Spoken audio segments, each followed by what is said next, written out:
नमस्कार. अवधूत चिंतन श्री गुरुदेव दत्त. सख्य भक्ती. सख्य भक्तीतील सखा हे परमार्थ प्रांतातील अतिरम्य नाते आहे. भगवंताची किंवा सद्गुरूंची कीर्ती वाढावी म्हणून खरा भक्त अहोरात्र खटपट करतो. त्याचा त्यांच्याशी अति परिचय होतो. त्यातून भक्त निष्काम, लीन व प्रेममय बनतो.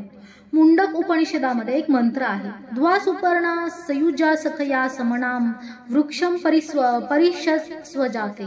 अर्थ, या शरीररूपी वृक्षावर दोन सुरेख पक्षी राहतात, सदा एकत्र असतात, दोघे एकमेकांचे सखे आहेत. भगवंत सर्व जीवांचा मित्र आहे. दास्यत्वाचा विकास झाल्यावर दास आपले दास्यत्व विसरत नाही, पण भगवंत आपले स्वामी पण विसरतो आणि दासाला सख्यत्वाने पाहतो. देवाशी मैत्री करावी, स्नेह जोडावा, त्याला अतिशय आपलेपणाने प्रेमाने बांधून ठेवावे, भगवंताला अनन्य भावाने शरण जावे. यातच सख्य भक्तीचे खरे मर्म साठले आहे. त्याच्या इच्छेत आपल्या इच्छा विलीन कराव्या, ही शरणागतीची गुरुकिल्ली आहे. प्रेम संपादन कलेमध्ये भगवंता इतके प्रवीण कोणी नाही, म्हणून आपले अंतर्मन ईश्वर जवळ मोकळे करावे व सख्य जोडावे. देवाशी परमसख्य करावे, प्रेम प्रीतीने बांधावे. आठवे भक्तीचे जाणावे लक्षण ऐसे. मानवाच्या जीवनामध्ये नित्य सोबत असणारा एकमेव परिपूर्ण मित्र म्हणजे भगवंत. आपल्या या मित्रावर संपूर्ण विश्वास ठेवावा. प्रत्येक गोष्टीत आधी तो, मग मी हा भाव जागृत ठेवणे म्हणजे सख्य भक्ती. माझा भाव राहील तेव्हा या सख्याचे प्रत्येक जीवावर असणारे प्रेम मला अनुभवता येईल. अर्जुन हा सख्य भक्तीचा आचार्य आहे. ज्ञानेश्वर माऊलींनी 6व्या अध्यायात म्हटले आहे, हो गा आत्मनिवेदना तळीची पठिका होय सख्याची, तो पार्थू अधिष्ठात्री तेथीची मातृका का गा. माऊलींनी अर्जुनाला इतके उच्च स्थान दिले आहे. कृष्णेनेही अर्जुनाला सख्य भक्तीचे दैवत म्हटले आहे.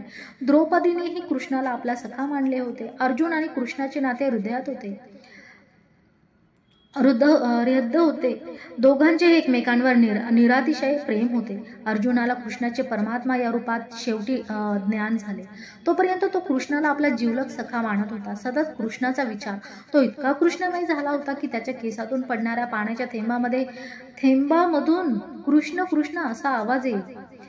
द्रौपदीही आपल्या मनीचे गुण कृष्णाला सांगत असे. तसेही सख्यत्वात एकरूप झाल्यामुळे भगवंताला भक्ताच्या मनातील प्रत्येक गोष्ट समजत असते. यावरून एक लक्षात येते, स्वला पूर्ण बाजूला सारून ईश्वर व सद्गुरूंशी अनन्य होऊन राहणे हे सख्य भक्तीचे स्वरूप आहे. आपणही त्वमेव माता म्हणताना सखा त्वमेव म्हणत असतो, पण तसा भाव आपल्या मनात येत नाही. तुकाराम महाराज संतांना सखा असे म्हणतात. दसरा दिवाळी तोची माझा सण, सखे संत जना भेटतील, तर जनाबाई ज्ञानेश्वर माऊलीला विवेका सागरा सख्या माझ्या ज्ञानेश्वर असे म्हणते. देवाची आवड व स्वतःची आवड या भक्तीत वेगळी नसते. देवाला धर्मप्रिय आहे. धर्मरक्षण व सज्जनांचा कैवार घेण्यासाठी तो निराकार असून साकार असतो. आपण आपल्या सामर्थ्यानुसार असे वागलो तर देवाला नक्की प्रिय होऊ. तसेच देवाला निष्ठा, भजन, हरिकथा, साधना, प्रवचन, कीर्तन हे फार आवडते. तेव्हा सख्यत्व वाढवण्यासाठी या सर्व गोष्टींमध्ये साधकाने उत्साहाने भाग घ्यावा. सख्यत्व सांभाळणे हे संपूर्ण आपल्या हाती असते. तसेच खूप कठीण आहे, कारण इथे मी उरतच नाही. समर्थ म्हणतात, देवाच्या सख्यत्वाचा कारणे आपले सख्य सोडून देणे, अनन्य भावी जीवे प्राणी शरीर तेही वैचावे. म्हणजे काहीही झाले तरी देवाला विसरू नये. इथे सुदामा कृष्ण मैत्री आठवावी. अत्यंत प्रतिकूल परिस्थितीत असूनही सुदामा सतत कृष्ण कृष्ण असा जप करत असे. सर्व साधक व सर्वसामान्य उपासक देवाशिवाय जगत नाही असे म्हणतात. याचा अर्थ देवाने आपल्या मनासारखे केले तर मग देव आहे. ईश्वराचे मनोगत तेच आपले मनोगत मांडले तर सख्यत्व येईल. पण प्रतिकूल परिस्थितीत आपली सौख्याची कल्पना सीमित असल्याने आपण देवाला विसरतो. जे अनन्य भावाने शरण जातात त्यांचा देवाचा आधार कधीही तुटत नाही. गोंदवलेकर महाराज गोंदवले सोडून जेव्हा नैमिषारण्यात जायला निघाले तेव्हा प्रत्यक्ष रामाच्या डोळ्यातून अश्रू वाहू लागले, असं चरित्रामध्ये उल्लेख आहे. किती हे रायाचे प्रेम. माझा एकमेव जीवलग भगवंत असे समजून मनात येणारी प्रत्येक गोष्ट देवाला सांगावी. तुकाराम महाराज म्हणतात, सुख देवासी मागावे, दुःख देवाला सांगावे. समर्थांनी सख्य भक्ती देवाशी तसेच सद्गुरूंशी करावी असे म्हटले आहे.